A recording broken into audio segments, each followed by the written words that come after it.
All right, guys, we're back here with Leon Andrews.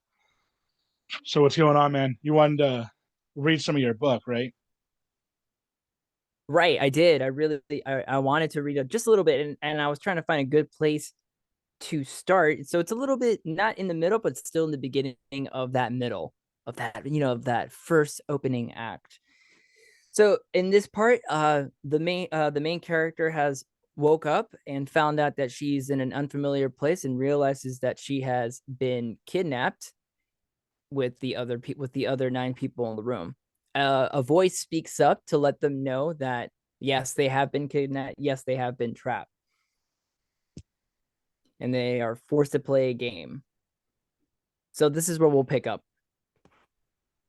The voice spoke in a matter-of-fact tone. The game is simple. Werewolf. In this game, everyone plays the role of villagers, but among you are two werewolves. The role of the villagers is to discover the werewolves before they claim a victim during the night. Everyone will be given a role in this game: villager, seer, gunner, troublemaker, or werewolf. Under each of your desks is an envelope taped underneath. Reach under and open it up to learn your role. Do not reveal your roles. Serena and the others did as they were instructed, reached under their desks and found their envelopes. Serena opened up hers, pulling out a card with an illustration of a woman with a crystal ball. At the bottom of her, she saw her role: seer. What does that even mean? She looked at Jocelyn, glaring at her card, as did everyone else. Some looked upset over their given roles, but it was too difficult to tell who was already a werewolf. Everyone has their roles, and I'll explain them, said the voice over the speakers.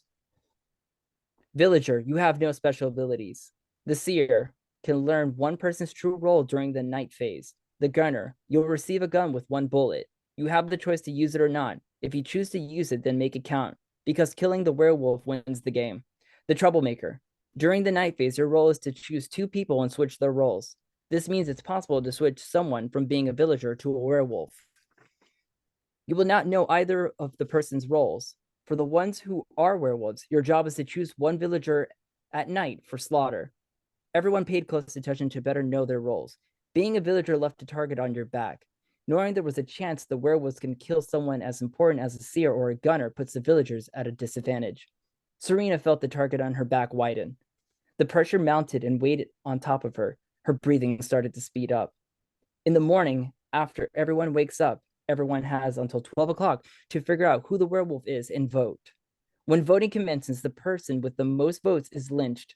If voting ends with an equal number of votes between two people, then another vote takes place to decide between which of those two will be lynched. Everyone sat still, waiting for the next instruction. Serena didn't like this situation. She was sure nobody else did either. This was total bullshit. Forcing people to play a child's game, and for what? Tranquila, mija. Her dad's voice popped in her head. She balled her fists on her lap and sat still, lips shut tight. If the chosen person is a werewolf, then the other werewolf will die then. This includes any werewolf switched by the troublemaker. However, if a villager is lynched, then all the villagers will die. The stakes were high and grim, with a chance for many people to die. We'll be back in a moment and allow you time to get to know each other, the voice said. The intercom shut out with a harsh buzz. Serena exchanged tense and awkward glances with Jocelyn, Stacy, and even Rodrigo. The tension grew into a palpable, grim atmosphere, and everyone sensed it. I guess we should introduce ourselves without revealing our role, said the one in the glasses, breaking the silence after the mysterious and disembodied voice finished explaining the rules. Let's go from left to right, go clockwise from there. I'm Damon. I work as a web development company. Rodrigo, said Rodrigo. Second year, going on my third year at a community college. I work part-time at the grocery store. I'm Esteban, said the guy with the faux hawk. I do part-time classes at the college, but I'm also a full-time streamer. Yo, is there any money in that? Like for real? Rodrigo asked, his eyes partially closed, nodding at Esteban's direction. I'm thinking I'll probably drop out of college because I'm making pretty good money. Rodrigo nodded his head, approving the statement. They kept going back and forth on how fun and lucrative that hobby was. All right, guys, Jocelyn interjected. This wasn't the time to praise one another. I'm Jocelyn. I'm a sophomore and a teacher's assistant on campus. I'm Stacy, she said, her tone sheepish and full of anxiety. I don't want to share anything else. I'm Serena, said Serena. I go to the same school as Jocelyn and Rodrigo. She cleared her throat to let everyone know she was done and the next person could go. I'm Julio, said the guy in the button-down plaid shirt, his sleeves rolled up. I'm a freelance artist. Serena looked at Julio on her left. That's cool, said Stacy. Anything I might know? I like a lot of art. I'm not. I would say if that I was. She stood up, scraped. Oh, wait, hold on. Oh, no way. Oh, I see what I did. I skipped to a page ahead. All right. So Stacy asked Julio if she knew anything that he did. Julio says, maybe. Have you ever been up to Once Upon a Time at Tea over by Branch Street and Clover? Yeah, Stacy nodded. You did that mural that was like Miyazaki characters. That's funny. Not a lot of people know that. Not a lot of people get that reference unless they're really into anime. Julio laughed. I like a lot of animes, Stacy said. She noticed everyone looking at her and she blushed a little and silenced herself. She apologized. There's no need to be sorry, Jocelyn said, placing her hand on Stacy's back, smiling. Stacy returned a small smile. I'm Devon, said the one with the small afro. I'm a senior and I'm doing an internship for a web development company. He gestured at Damon. The same place where Damon works at, actually. No kidding. Damon looked at Devon, vaguely recognizing him. I've seen you around. Yeah, okay, cool. I'm Arabelle, said the girl with the blonde curly hair. I'm a cosplay model and I'm doing my first year in college.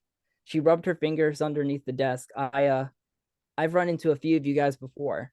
Wait, really? Asked Julio, his head cocked and searched for any memories of her, as did Serena and a few others. Arabelle gestured at Julio. I once helped out a friend's booth that was down from yours at a convention last year. Serena and I are in lit class. Jocelyn TAs my public speaking class. Rodrigo and I did a Tinder date almost a year ago, when I used to have black hair. She turned and looked at Rodrigo. It's why you don't recognize me, probably. Rodrigo tried connecting the dots in his head, but couldn't place when he had dated her. Serena, Jocelyn, and Julio finally recognized her. Arabelle looked at Devon, Damon, Stacy, and the other guy. I don't know the rest of you. The last guy next to Damon introduced himself. I'm Frank, he said.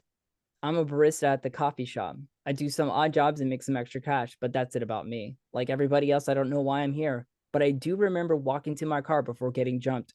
He cleared his throat. Next thing I know I'm waking up here with all y'all. They talked amongst themselves, getting to better acquainted with one another. Serena kept it together for the most part, but couldn't help with trying to figure out who the werewolf could be. I've played this game before, said Julio. He had everyone's attention. Not like this, you know. It's a party game I've played with friends on a game night. There should be 2 werewolves and everyone else is a villager. 2 out of the 10 people will be difficult to figure out, said Damon. He held his chin, looking at the cement floor.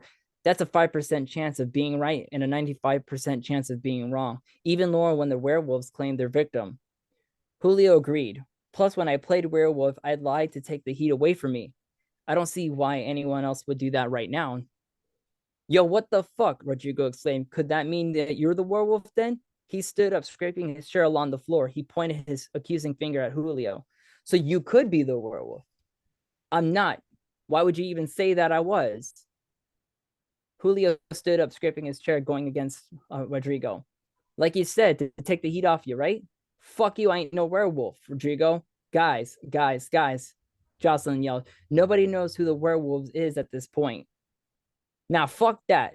Dismissed the bitch and jumped over his. Rodrigo dismissed the bitch and jumped over his desk, rushing towards Julio, who already had his guard up, waiting for him. They wrestled one another, exchanging blows to their sides. Rodrigo kept trying to take him to the floor, but Julio fought back. The other guys jumped in and separated them. Rodrigo took some bumps to his face and his shirt stretched at the collar. Let me go. This nigga is a werewolf. We don't know that for sure, Devon yelled. Calm the fuck down, bro. Serena breathed in deep, shaky breaths, each breath more rapid than the last. She rocked back and forth in her seat. It started already, and they were turning on each other. It was only a matter of time, becoming apparent that it was only now. Tranquila, Mia. Her dad's voice popped into her head again. Jocelyn noticed the anxiety and was eating at her. She knelt by Serena's side and placed a hand on her lap. Hey, Serena, she said. We'll figure this out. Serena accepted Jocelyn's hand but avoided eye contact. All right, everybody calm down. Take a seat now, the voice said, buzzing through the intercoms. The guys let go of Rodrigo and Julia and did as they were instructed. The game begins now. You have 1 night to figure out who the werewolves are. Although we are not without giving the villagers a chance to win this game, in 15 minutes, we will commence your first voting. What? Exclaimed Serena. That's so soon. The good news, said the modulated voice. If you choose right, the werewolves lose and everyone can go home. Choose wrong and the game continues until tomorrow. No, Serena yelled. She slammed her hand on the desk, stood up and her chair fell back. No, no, no, no, ignoring her dad's voice in her head. You can't make us do it. You can't make us do this. She yelled at the speaker as if it was someone's face. Serena, Jocelyn raised her voice at her. Just calm down and sit back down. Don't tell me what to do. Serena was sick of it. No more people telling her what to do. Sick and tired. No more, no more, no more. Hey, let us go now. No one here is going to play this game. This stupid fucking game. She coughed. Her voice strained to speak. Let us go. Now, she coughed again. It became difficult to talk or breathe. Let us go. She choked on her words. Her vision began to blur as her hearing became faint. The feelings in her legs grew numb. We'll stop right there. All right, man. Sounds good. I like it. That's a very, all right, man. Good. very exciting story. Do you think that you might want to put it into like a TV show or a movie, like eventually? You know what? If this book were to get big, the first thing I would love to do with any money that I make is to localize the original manga into America, because it's not published here in America. It's one of the reasons why I took advantage of the fact that I could make this story. It's because the manga, the original story, is not published here in America for some reason.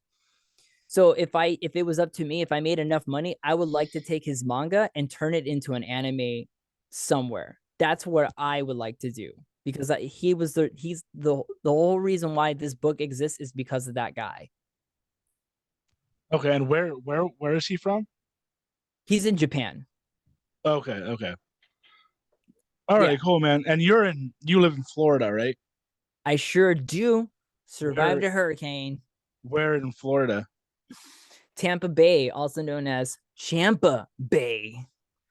Nice. So how was the hurricane experience? You know, it wasn't that bad. I think Hurricane Irma did a lot more damage in my area. Let me be specific. In my area, Hurricane Irma did a little bit more damage than Ian did. Ian caused very devastating storms, and Ian was only 2 hours south of me as a Category 4 storm. So it was kind of like, it was pretty intense. I wasn't really worried, but it really does suck what happened to Fort Myers, and that was awful that happened to them. And literally, that hurricane was like 2 hours away from me. It kept going more inland and never really came too up north to where I was at. Yeah, my co-host, his parents live in, I think, either Fort Myers or near there, and they had to like go into like a gymnasium or something to like take shelter. So that was pretty crazy. But what else do you like to do out there in Florida?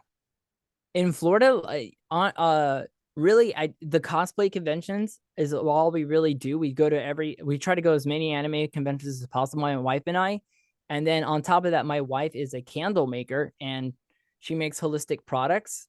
She's very big, and I can send you the name of her business on Instagram. It's called Magic Fox Apothecary, and that's magic with the CK. Magic Fox Apothecary is what it's called. And she makes these really pretty candles, and they've been selling like crazy. So that's something that we've also been doing. And then just for funsies, I play video games. That's what I do. I just like to play video games. Right now, I got the Ninja Turtles game. I've been playing a lot of Final Fantasy 12. That's been mostly what I've been doing. Cool, man. Sounds good. Well, is there anything else you wanted to go over? No, man. I think we got everything. Okay, sweet, man. Well, thanks for coming on, and best of luck to your book. And I tell all my listeners to go buy it on Amazon if you have the money. And otherwise, it was nice talking to you. Hey, thanks for Leon. having me on. Yeah, man, thanks for having me on, Mike. I appreciate you, man. I appreciate your podcast. No problem. And yeah, let me know if you're on the other ones. I'll check them out. You got it, dude. All right, All right. man. All right. Thanks again for coming on. Of course. Okay, bye. Deuces.